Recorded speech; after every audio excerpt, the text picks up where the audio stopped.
Under the Billionaire's Spell, A Woman He'll Never Let Go. 3 taon na ang lumipas mula nang tanggapin ni Mira Velasco ang kapalarang hindi kanya. Ang magpakasal kay Gabriel Navarro, ang lalaking dapat sanay para sa kanyang kakambal na si Karina. Nang gabing iyon, sa mismong araw ng kasal, naglaho si Karina kasama ang kasintahan nito, nagtanan papuntang ibang bansa, iwas sa isang kasalang hindi niya nais. At si Mira? Tinupad niya ang responsibilidad. Suot ang wedding gown na hindi para sa kanya, lumakad siya sa aisle na may pusong punong-puno ng kaba. Alam niyang ang lalaking hihintayin sa altar ay hindi kailanman siya mamahalin. We don't have to pretend anything after this. Malamig na wika ni Gabriel matapos ang seremonya, habang nakatingin sa kanya na parang isa siyang estranghero. Mira only nodded. Just tell me what you need me to do. At sa 3 taon na lumipas, ginawa ni Mira ang lahat. Bilang isang mabuting asawa, tahimik na partner, at karamay sa bawat corporate event na kailangan ng presentableng asawa ng CEO. Hindi siya nagreklamo, hindi umasa, pero ang totoo. Sa bawat umagang kasama si Gabriel, unti-unti siyang nahulog. Pero hindi ito kwento ng pag-ibig na parehas ang damdamin. Dahil ngayong taon, bumalik si Karina. Ate. Tawag ni Karina, habang yakap-yakap si Mira sa kanilang pagkikita. Sorry kung hindi ako nagpaalam noon. Ang dami lang talagang nangyari. Tahimik lang si Mira. Pinagmasdan niya ang kapatid na mas maganda, mas palaban, mas may kumpiyansa. Ganon siya dati, hanggang kinailangan niyang maging substitute. Okay lang. Pilit niyang ngiti. Ang importante, bumalik ka ng maayos. Nang malaman ni Gabriel ang pagbabalik ni Karina, isang bagay ang agad napansin ni Mira. Ang liwanag sa mga mata ng asawa niya na matagal na niyang hindi nakikita. Karina! Anas ni Gabriel noong unang pagkikita nilang muli sa mansyon. I thought, you left for good. Karina chuckled, a hint of mystery in her tone. I didn't run away to elope. I was forced to go. I had to fix things abroad. The news about me eloping was a lie, Gabriel. At gaya ng kinatatakutan ni Mira, naniwala agad ang asawa niya. Hindi ito nagtanong, hindi ito nagduda. Nanumbalik ang closeness ni na Gabriel at Karina, nag-uusap sa sala, nagtatagpo sa office ni Gabriel, naglalakad sa garden, na minsan ay tahimik nilang nilalakaran ni Mira. Dumating ang kaarawan ng kambal, shared birthday celebration. Isang engranding party ang inihanda ni Gabriel. Puno ang grand ballroom, may live orchestra, eleganteng dekorasyon, at isang spotlight na tila para lang kay Karina. Nakatayo si Mira sa gilid, suot ang lumang bestidang gamit na niya sa nakaraang event ng kumpanya. Wala siyang natanggap na regalo mula sa asawa. Walang pansariling effort, walang mensahe ng pagbati. Si Karina, sa kabilang banda, ay may bagong gown na tila isinukat mismo para sa kanya, may diamond necklace na ibinigay ni Gabriel. Maganda ba ako? Tanong ni Karina kay Mira habang humahagik-hik. Tumango si Mira. Oo naman. Bagay na bagay sa'yo lahat. Pati siya. Hindi niya alam kung narinig ni Karina ang huling salitang iyon, pero lumambot ang ngiti ng kapatid niya. Sa buong gabi, si Mira ay naging anino ng isang kapatid na muling nagniningning at isang asawa na muling nabuhay ang damdamin para sa unang minahal. Sa veranda ng ballroom, mag-isa si Mira, hawak ang baso ng champagne na hindi man lang niya tinikman. Narinig niyang lumapit si Gabriel. Mira. Mahinang tawag nito. She didn't look at him. Bakit? Nawala ba si Karina sa paningin mo? Gabriel didn't answer right away. Hindi ko alam kung anong iniisip mo. Na isa lang akong substitute? Nawala akong lugar sa buhay mo? Biglang tumulo ang luha niya. 3 taon, Gabriel. 3 taon kitang inalagaan, sinamahan. Ginawa ko lahat para maging mabuting asawa. Pero kahit kailan, hindi mo ako tiningnan bilang Mira. Palagi kang naghahanap ng Karina.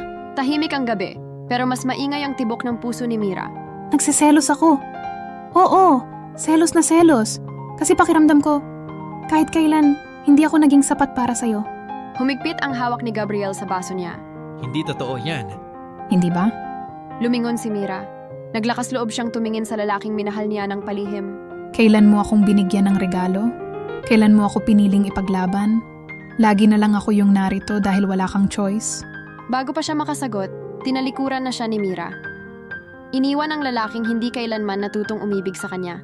At ang kakambal na di niya alam kung kakampi o kalaban. 3 taon.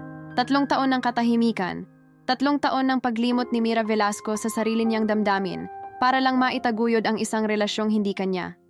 Asawa siya ni Gabriel Navarro, isang CEO na hindi siya kailanman minahal dahil ang puso nito nanatiling kay Karina, ang kambal niyang kapatid. At ngayong bumalik na si Karina, parang lahat ng pinaghirapan ni Mira ay unti-unting binubura. At sa mismong kaarawan nilang kambal, sa engranding party na para lang sa isa, tuluyan nang nasira ang matagal ng tinatagong damdamin. Nasa poolside si Mira, tahimik na pinagmamasdan ang mga ilaw ng party habang hawak ang baso ng champagne. Walang may pakialam sa kanya, ni hindi siya binati, ni hindi siya binigyan ng regalo. Ang asawa niya, nasa dance floor kasama si Karina. Lumapit si Karina, lasing na lasing at halos hindi na makalakad ng diretso. Ikaw! Sigaw nito habang papalapit. Ikaw ang nang-agaw sa lahat ng para sa akin. Napatayo si Mira sa gulat. Karina, ano bang sinasabi mo? Huwag kang plastic. Alam natin pareho ikaw ang umagaw sa lalaki ko. Mabilis ang pintig ng puso ni Mira. Anong agaw ang sinasabi mo? Ikaw ang nawala sa araw ng kasal. Si Mama at Papa ang nagsabing, ako ang pumalit dahil wala ka at nagtanan. Kasinungalingan, hindi ako nagtanan. Hindi ko sinadyang mawala. Napakapit si Mira sa gilid ng mesa, nanginginig ang boses. Totoo namang sumama ka sa boyfriend mo, di ba? Kaya nga nawala ka. Kung hindi ka nagtanan, nasaan na siya ngayon?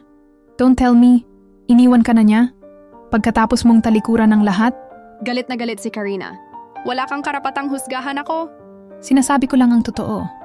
Bigla siyang lumapit kay Mira, parang sasampalin siya. Pero nadulas ito sa basaang tiles at bumagsak sa pool. Sa huling sandali, nahila niya si Mira. Karina! Sigaw ni Mira habang pareho silang nalaglag. Sumisigaw siya ng tulong habang parehong nalulunod. Pero sa gulat at takot ng mga bisita, isa lang ang sinagip, si Karina. Si Gabriel mismo ang tumalon, tinulungan si Karina. At si Mira, walang lumapit, walang tumulong. Hanggang sa lumubog siya sa tubig at nawalan ng malay. Pagdilat ng mata ni Mira, maliwanag ang paligid. Nanginig siya sa lamig at agad napansin ang posas sa kanyang pulso. Anong... Bulong niya. Pumasok ang isang pulis at sinabi, Miss Velasco, you are under arrest for murder. What? Hindi. Aksidente yon, nahulog siya, hindi ko siya tinulak.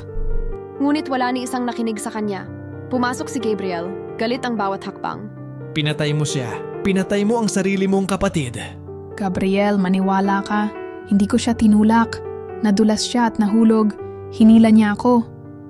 Pero matigas ang mukha nito. Akala mo kaya mong panindigan yang kasinungalingan mo? Doon tuluyang bumagsak ang mundo ni Mira. Ilang taon sa kulungan. Pinagbayaran niya ang kasalanang hindi niya sinasadya. Sa loob ng malamig na selda, umiiyak siya gabi-gabi. Wala ni isa ang naniwala sa kanya. Ang mga magulang nila, tinakwil siya. Si Gabriel, hindi na muling nagpakita. At nang siya'y makalaya, walang naghihintay bitbit ang lumang backpack na laman ang kupas at kakaunti niyang mga damit. Nakatayo siya noon sa labas, hanggang may humintong itim na sasakyan sa harapan niya. Bumukas ang bintana, at sa gulat niya, ang naroon ay ang taong akala niya'y hindi na muling magbabalik sa kanyang buhay, si Gabriel. Akala niya may kapatawaran na. Akala niya, handa na siyang makabalik sa tahanan. Ngunit hindi, dinala siya nito sa isang bar na pagmamay-ari nito. Madilim, maingay, amoy alak at usok. Doon siya dinala ni Gabriel. Dito ka magtatrabaho? Malamig na utos nito. Bayaran mo ang utang mo sa pamilya ko. Hindi ko to trabaho. Wala ka naman ng ibang mapupuntahan, Mira. Gabriel, please, ayoko nito. Hindi ko naman sinasadya ang nangyari. Ngunit walang awa sa mga mata nito. Sabihin mo yan sa susunod mong customer. At iniwan siyang mag-isa sa gitna ng bar, kalaban ng mundo, ang kapalaran, at ang lalaking minsang tinuring niyang asawa. Sa loob ng dim-lilit na bar, may bagong waitress na tahimik lamang, walang reklamo, walang emosyon. Si Mira, dating asawa ng kilalang CEO na si Gabriel, ngayon ay isang anino ng dati niyang sarili. Hindi siya nagsasalita, hindi siya tumatanggi, hindi dahil gusto niya ang ginagawa niya, kundi dahil wala na siyang lakas para lumaban. Mira! Tawag ng bar manager na si Lucy, isang babaeng nasa mid-30s. Matapang ang personalidad pero may bahid ng awa sa kanyang mga mata. Ito ang schedule mo ngayong gabi. Section B ka. Magbihis ka na. Tahimik lang si Mira habang kinuha ang itim na uniform. Sleeveless, maikli, masyadong lantad para sa isang babaeng dati kilala sa pagiging reserved at mahinhin. Pero ngayon, wala na siyang pagpipilian. Alam mo na yan, Mira. Smile lang. Hindi ka lalapit sa table hanggat di ka tinatawag. At kahit anong gawin nila, tiisin mo. Ganon ang trabaho natin dito. Dagdag pa ni Lucy, na tila hirap din sa sinasabi niya. Tahimik na nagbihis si Mira sa dressing room. Pilit na itinatago ang mga pasa at peklat sa likod at braso, mga bakas ng bawat araw na pinagbayaran niya ang kasalanang hindi niya ginawa. Habang naglilingkod siya sa mga guest, mga lalaking amoy alak at sigarilyo, mga matang mapanghusga at madudungis, unti-unti na siyang nasusuka sa sarili. Pero wala siyang magawa. Ang bawat paglapit niya sa mesa ay may kapalit na panghihipo, mapang-asar na bulong o masamang titig. Uy, ganda ng bagong girl, ha? Narinig niyang sabi ng isang customer. Subukan mo kayang painumin, baka sumama sa'yo mamaya. Sabat pa ng isa, napatingin si Mira sa itaas, sa tapat ng CCTV camera. Alam niyang pinapanood siya. Nararamdaman niya ang tingin ni Gabriel sa kanya. Malamig, puno ng puot, at tila batuwang-tuwa sa bawat pagyuko at pang-aapi sa kanya. Uminom ka, miss. Pilit ng isang guest habang isinasali ng alak sa kanyang baso. Isa lang naman, birthday ko ngayon. Hindi na siya tumanggi. Isa lang, sabi niya sa isip. Para matapos na to. Pero hindi lang isa. Lumipas ang oras at nalasing siya.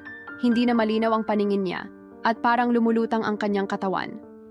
Nilalapitan na siya ng guest. Dahan-dahang hinahaplos ang pisngi niya. Halik lang, baby. Sige na. At bago pa man siya mapilit, isang malakas na suntok ang tumama sa mukha ng lalaki. Huwag mong hahawakan ang asawa ko. Galit na sigaw ni Gabriel. Lumulutang ang kanyang presensya sa gitna ng bar, na parang isang bangungot. Hinila niya si Mira palabas, hawak sa braso. Sobrang higpit ng pagkakakapit niya, parang sinasadyang iparamdam ang galit at puot. Pagdating sa likod ng bar, walang sinayang na oras si Gabriel. Isang malakas na sampal. Isa pa, duguan na ang labi ni Mira pero wala siyang imik. Wala kang hiya. Isa kang basura. Tapos ka na dapat pero heto ka pa. Naglalandi sa mga customer. Tahimik lang si Mira, ang mga mata walang sinag ng emosyon. Magsalita ka. Sigaw ni Gabriel, hinawakan siya sa pisngi. Sabihin mong nagsisisi ka. Ngunit walang lumabas sa bibig ni Mira. Sapat na ang bawat araw na binubugbog siya sa kulungan noon. Sapat na ang hagupit sa likod, ang mga pasa sa tagiliran, ang paghihirap sa katahimikan. Manhid na siya. Mira, bakit hindi ka pa rin natututo? Bago pa siya muling saktan, lumapit si Lucy at pinigilan si Gabriel. Sir Gabriel, tama na. Lahat ng guest nakatingin na. Gusto niyo bang magsampa sila ng kaso? May CCTV ang buong bar. Nagayos si Gabriel ng damit. Galit pa rin pero tumigil.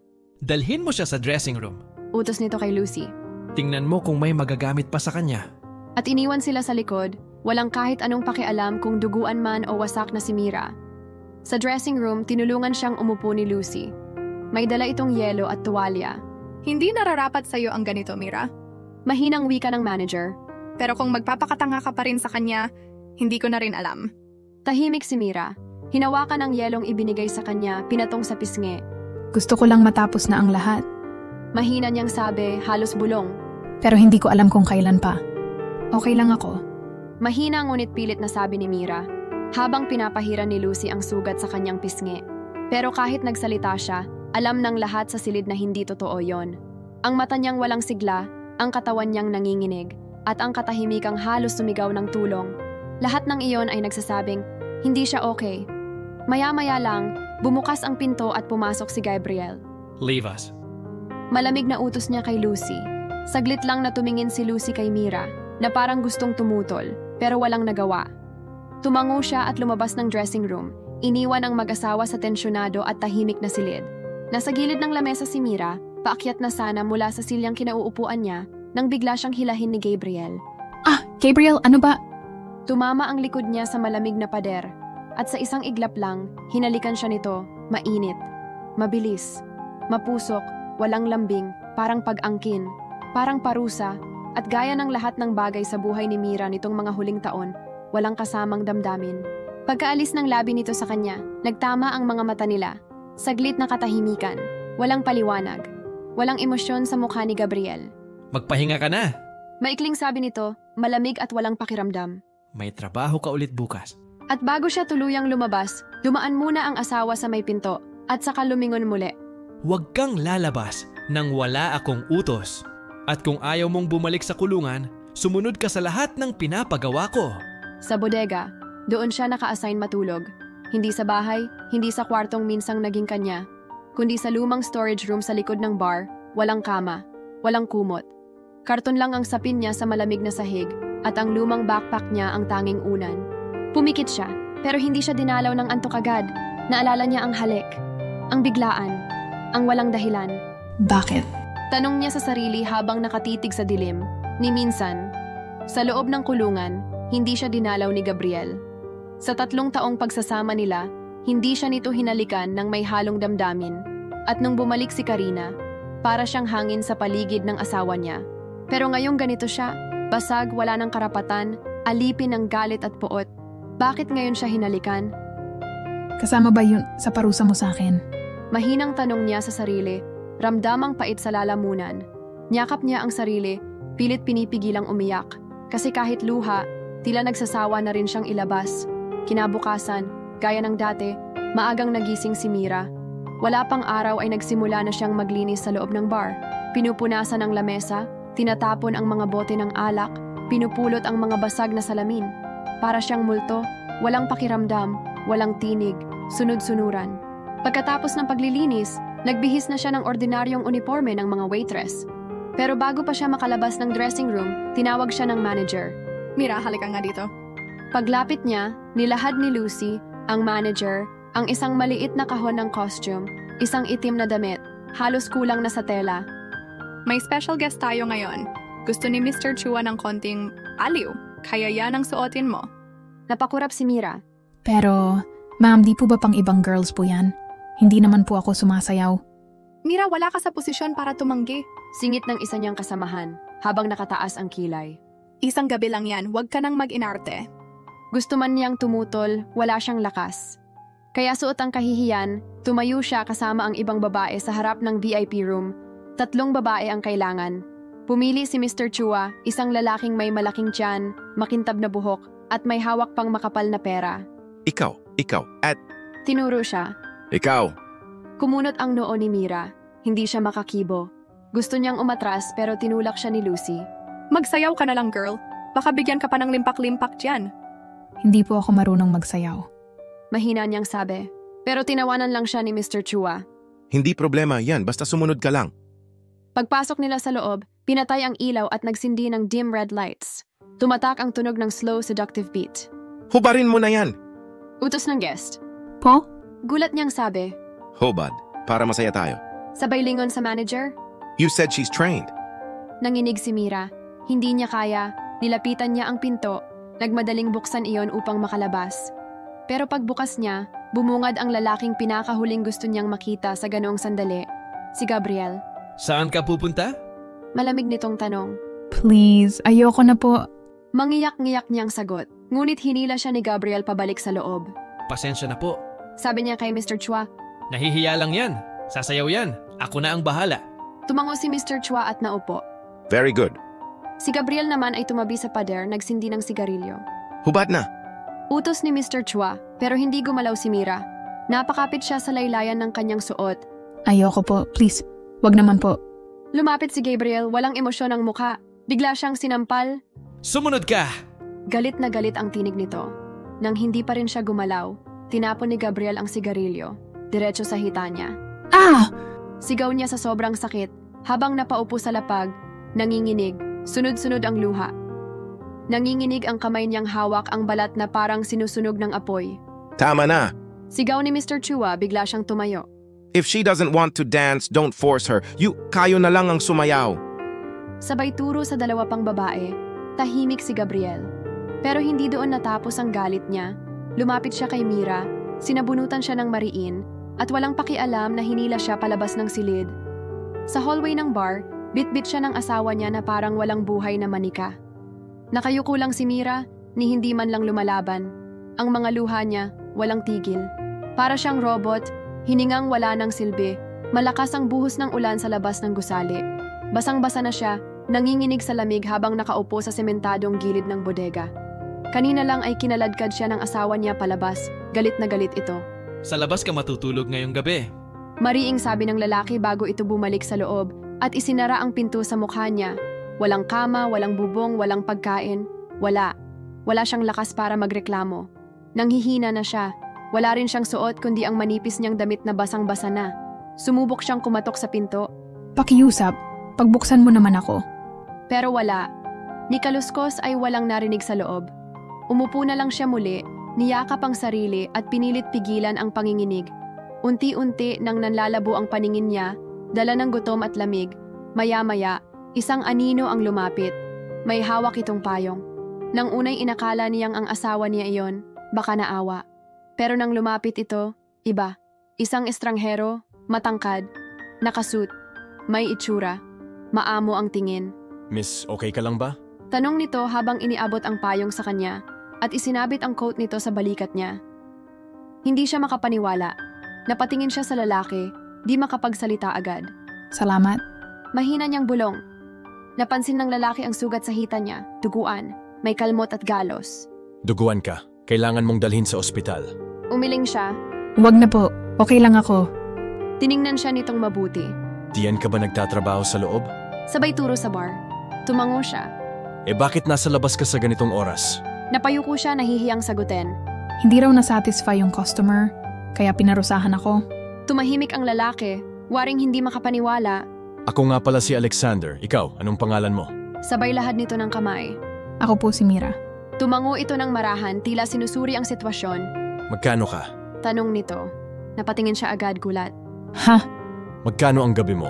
Seryosong tanong ng lalaki. Wala po. Wala po akong sweldo.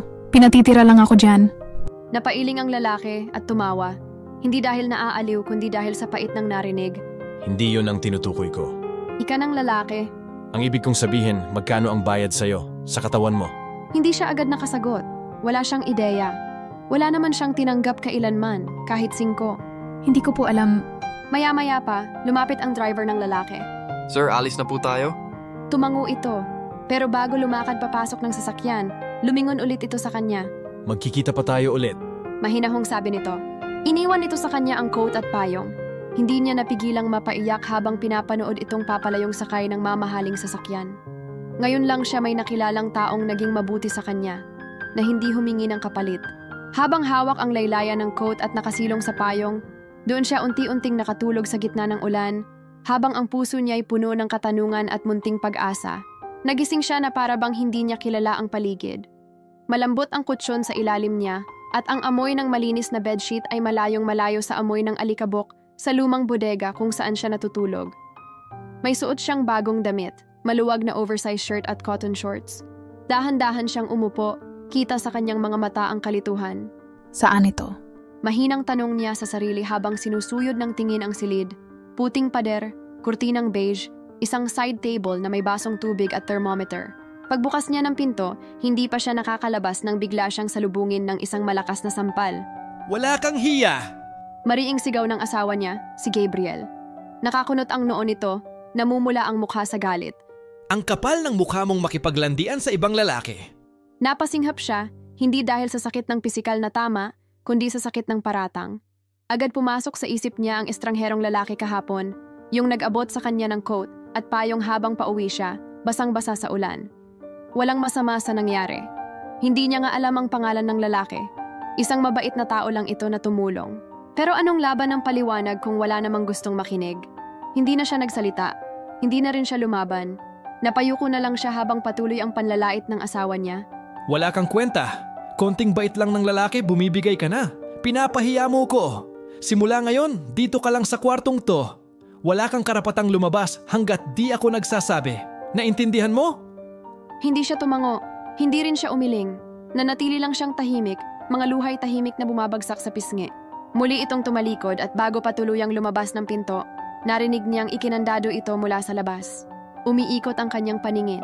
Hindi niya alam kung dahil sa gutom o sa sakit ng loob. Napaupo siya sa sahig, napayakap sa tuhod. Tiningnan niya ang mesa, may tubig lang. Walang pagkain, walang gamot.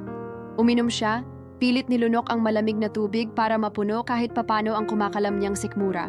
Pero walang silbi. Lumipas ang oras, wala pa ring pagkain. Pinilit niyang humiga muli sa kama, pero napansin niyang nanginginig siya. Pinatong niya ang palad sa noo, mainit. Nilalagnat ako. Bulong niya. Pero sino pa ba ang mag-aalaga sa kanya? Si Gabriel? Hindi. Matagal na nitong piniling maniwala sa maling kwento kaysa sa kanya. Kahit noon pa, wala namang nagtanggol sa kanya. Palaging siya ang mali, siya ang pabigat, siya ang salarin. Sana hindi na lang ako nagising.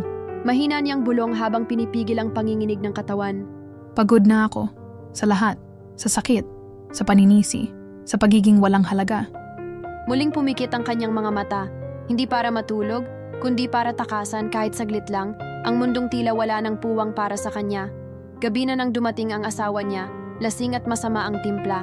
Ano to? Bakit ang dilim dito?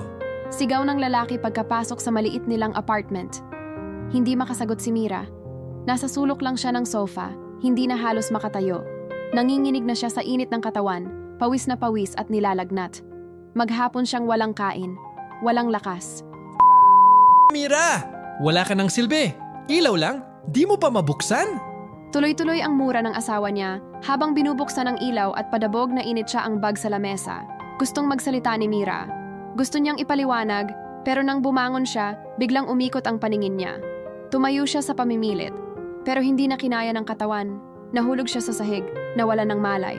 Agad lumapit ang lalaki pero napaurong nang hawakan siya. Ano to ba't ang init mo? Napaatras siya. Napaso siya sa init ng katawan ni Mira. Doon lang niya napansin na sobrang pula na ang mukha nito at nanginginig sa lagnat. Anong nangyari sa'yo? Bulalas niya bago niya buhatin si Mira papuntang sasakyan. Dinala niya ito agad sa ospital. Pagkalipas ng ilang araw, bahagyang bumuti ang kalagayan ni Mira. Pero hindi siya nagtagal doon. Isang madaling araw, tahimik siyang tumakas. Suot ang manipis na jacket at may kaunting pera sa bulsa, lumabas siya ng ospital. Wala siyang tiyak na pupuntahan. Ang gusto lang niya ay makalayo. Habang naglalakad siya sa madilim na kalsada, nabangga siya ng isang lalaki. Miss, okay ka lang? Tanong nito, agad siyang tinulungan. Ngunit umiwas si Mira at tumakbo papalayo. Miss, teka lang, tulungan kita. Sigaw ng lalaki. Ayaw niyang maniwala. Baka kasabwat lang ito ng asawa niya.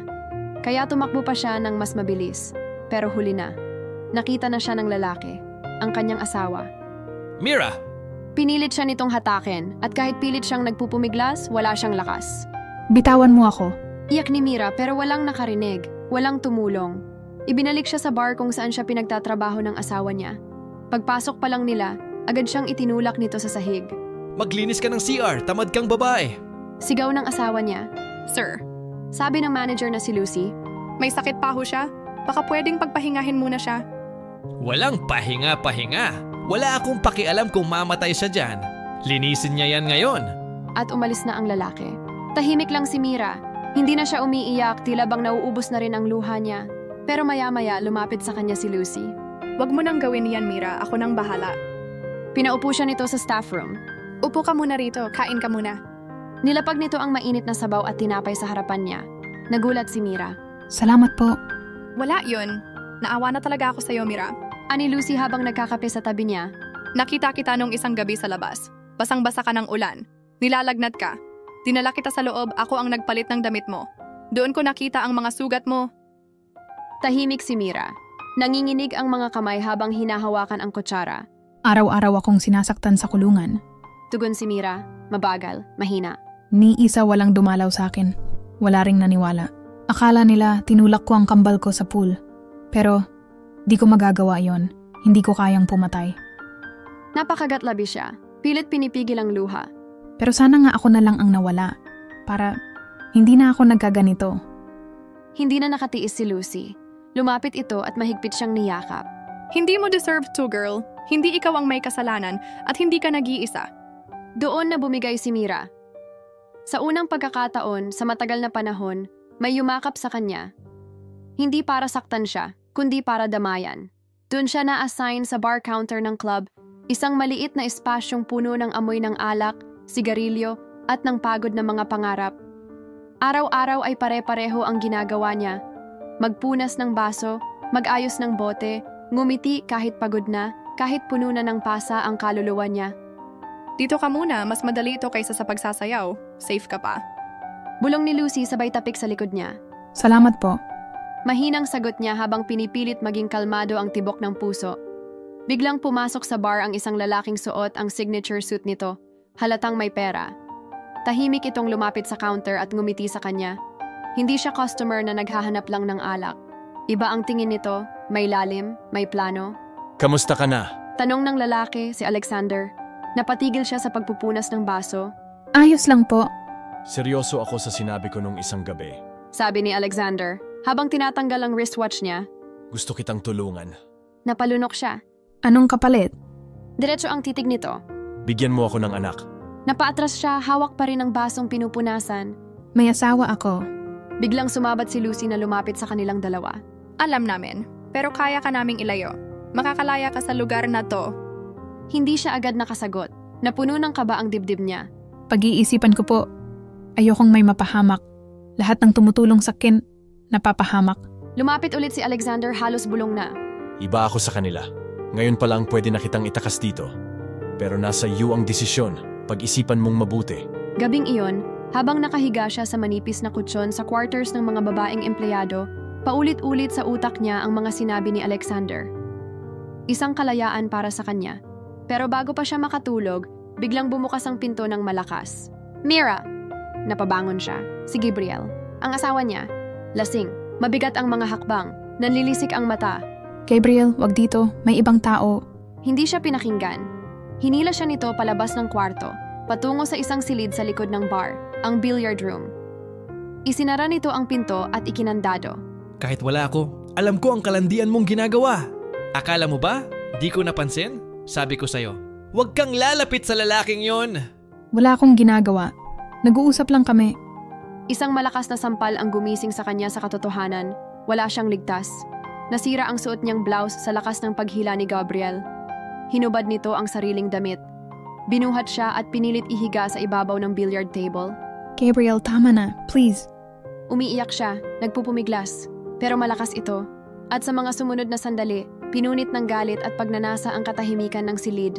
Hindi na siya lumaban. Umiiyak lang siya habang nararamdaman ang bigat at sakit ng ginagawa nito sa katawan niya. Pagkatapos, binagsakan siya ng damit. Magbihis ka ah! Sinabunutan siya ni Gabriel, hinila palabas ng kwarto, at isiniksik sa isang maliit na silid na parang kulungan. Isinara ang pinto, iniwan siyang mag-isa, hubad ang puso, wasak ang damdamin. Lumipas ang isang linggo. Walang Alexander, walang kalayaan, walang nagbago. Napako ang pag-asa niya, hindi na ito bumalik. Siguro, nagbago na ang isip niya. Bulong niya sa sarili habang yakap ang tuhod at umiiyak sa sulok ng kwarto. Kahit sinubukan niyang bumangon sa bangungot, tila binigo pa rin siya ng tadhana. Ngunit sa likod ng lungkot at takot, unti-unti na ring nabubuo ang bagong desisyon sa puso niya. Kung hindi siya ililigtas ni Alexander, siya mismo ang magliligtas sa sarili niya. At kapag dumating ang tamang pagkakataon, tatakas siya at babawiin ang buhay na matagal nang kinulong sa dilim. Muling sumapit ang gabi sa lungsod at tulad ng nakasanayan, nagtatrabaho pa rin si Mira sa bar bilang waitress. Mula sa pagsisilbi ng alak hanggang sa pagngiti sa mga lasing na customer, kinakaya niya ang bawat araw dahil wala siyang ibang pagpipilian. Pero nitong mga nakaraang linggo, ramdam niya ang kakaiba sa kanyang katawan. Madalas siyang mahilo, sumasakit ang ulo niya, at tila ba mabilis siyang mapagod. Kaya nang makahanap siya ng libreng oras, nagtungo siya sa pinakamalapit na klinika. Lumabas ang resulta. Positibo. Buntis siya. Sa pag-uwi niya, puno ng kaba ang dibdib niya. Alam niyang hindi magiging madali ang pag-uusap nila ng asawa niyang si Gabriel. Isang lalaking laging malamig, mapag-utos, at palaging galit. Pagkabukas pa lang ng pinto sa kanilang inuupahan, agad na sinalubong siya ng malamig na tingin nito. Saan ka galing? Huminga ng malalim si Mira. Nagpunta ako sa klinika. May gusto akong sabihin sa'yo. Nakakunot na ang noo ni Gabriel. Ano na naman yan? Buntis ako. Natahimik si Gabriel ng ilang segundo at pagkatapos tumawa. Buntis? Sa akin? Sigurado ka bang ako? Nanlaki ang mga mata ni Mira. Mas anong ibig mong sabihin? Ikaw lang ang gumalaw sa akin. Umiling ito, sarkastikong ngumiti. Di ba nga ni hindi mo maalala kung anong nangyari nung gabing lasing ka? Paano kung iba ang gumawa niyan sa'yo? Napahigpit ang hawak ni Mira sa bag na dala niya. Nanginginig ang mga kamay niya, hindi dahil sa takot, kundi dahil sa galit at sakit. Matitiis mong ipapatay ang anak mo? Biglang hinawakan ni Gabriel ang bahba niya, madiin. Ikaw lang ang mamamatay tao dito. Huwag mo akong idamay sa kahihiyan mo. Ilang sandali pa, tinawag ni Gabriel ang manager ng bar na si Lucy. Matagal na itong sunod-sunuran sa kanya. Samahan mo siya bukas ipalaglag ang bata. Ayokong may buntis sa mga empleyado ko. Kinabukasan, nasa ospital na sila ni Lucy. Tahimik lang si Mira habang pinapanood ang mga nurse na abala sa mga pasyente. Nang tawagin na ang pangalan niya, hinila niya si Lucy sa isang tabi. Ayoko. Bulong ni Mira, Ha? Ayoko ipalaglag ang anak ko. napabuntong hininga si Lucy. Mira, ayokong madamay sa gulo niyong mag-asawa. Tatakas na lang ako kahit wala akong mapuntahan. Tahimik si Lucy.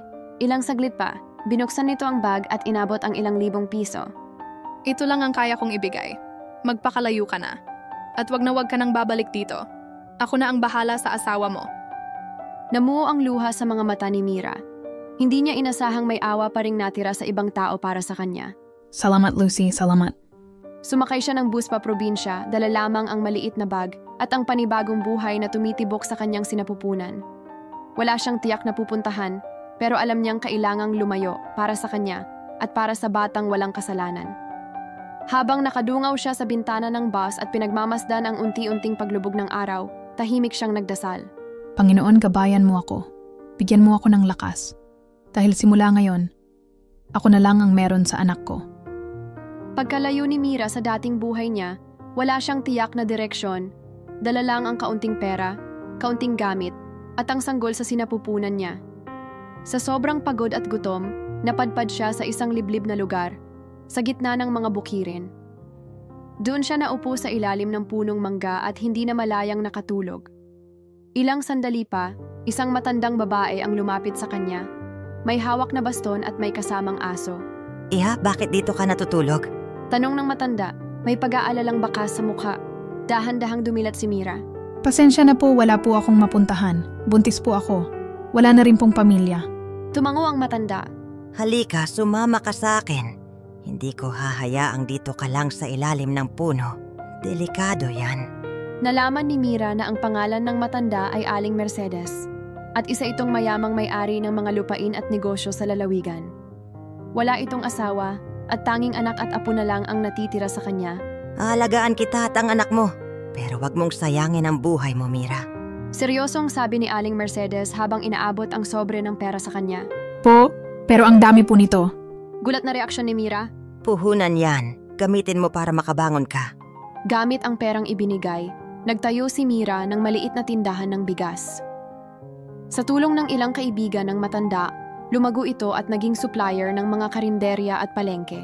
Sa loob ng 2 taon, kilala na siya bilang reyna ng bigasan sa lugar. Hindi lang basta negosyante, matapang, matalino at may malasakit sa tao. Tuwing makikita siya ni Aling Mercedes at ng anak nito, napapangiti ang mga ito. I told you may potential ka. You remind me of my younger self. Biro ng matanda, isang araw sa palengke, habang personal na nag-iinspeksyon si Mira ng deliveries, isang pamilyar na boses ang narinig niya. Mira? Paglingon niya, naroon ang dati niyang asawa, si Gabriel. Anong ginagawa mo rito? Mariing tanong nito, halatang gulat, tumalikod si Mira, pilit tinatago ang mukha, pero huli na. Hoy, ikaw na nga yan. Wow ha, nagtitinda ka pala ng bigas ngayon? Hindi bagay sa'yo.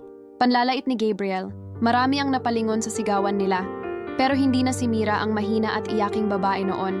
Hindi ako nagtitinda. Ako ang owner. Sagot niya ng matapang. At kung napadaan ka lang para manira, sayang ang biyahe mo. Wow, ang yabang mo na ngayon ha? Balik ni Gabriel. Hindi yabang yan. Katotohanan lang. At may isa pa akong katotohanan. Matagal na akong nag-file ng annulment. Sa lahat ng hirap na ginawa mo sa akin lalo nung buntis ako. At kahit kailan, hindi ka naging karapat-dapat na asawa. Hindi na siya naghintay ng sagot. Tumalikod siya at iniwan ang lalaking minsang sumira sa kanya. Makalipas ang ilang buwan, habang nasa isang salusalo sa mansyon ni Aling Mercedes, ipinakilala nito ang kanyang apo na bagong balik mula sa Spain. Si Alexander. Mira, ito ang apo ko, si Alex. Negosyante rin yan. Pero mas mahilig sa vineyard kaysa bigasan. Tawa ni Aling Mercedes. Pleasure to meet you again, Mira. Bati ni Alexander, sabay abot ng kamay ni Mira. Nice to see you again, Alex. Nagkatitigan sila.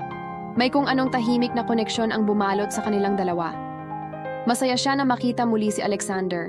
Mula sa simpleng pagkakaibigan, naging malapit sila sa isa't isa. Si Alexander na tahimik at malalim ay palaging nagbibigay ng oras kay Mira at sa kanyang anak. Marunong itong makinig, magpatawa at hindi kailanman humusga sa nakaraan niya. Isang gabi, habang magkasamang naglalakad sa ilalim ng mga bituin, huminto si Alexander. Mira, marami akong natutunan mula sa'yo. Strength, resilience, love. I want to be part of your future, if you'll let me. Hindi na sumagot si Mira. Ngunit ngumiti siya at dahan-dahang yumakap sa binata. Ilang buwan ang lumipas. Ikinasal si Mira at Alexander sa isang simpleng seremonya sa bukirin. Nakatingin sa kanila si Aling Mercedes, luha ang nakangiti. Deserve mo to, anak. Sabi niya habang buhat ang anak ni Mira. At sa araw na iyon, hindi lang pamilya ang nabuo. Nabura rin ang lahat ng sakit ng nakaraan, pinalitan ng pag-ibig, respeto, at bagong simula. Mula sa babaeng itinakwil, ngayoy reyna ng kanyang sariling buhay.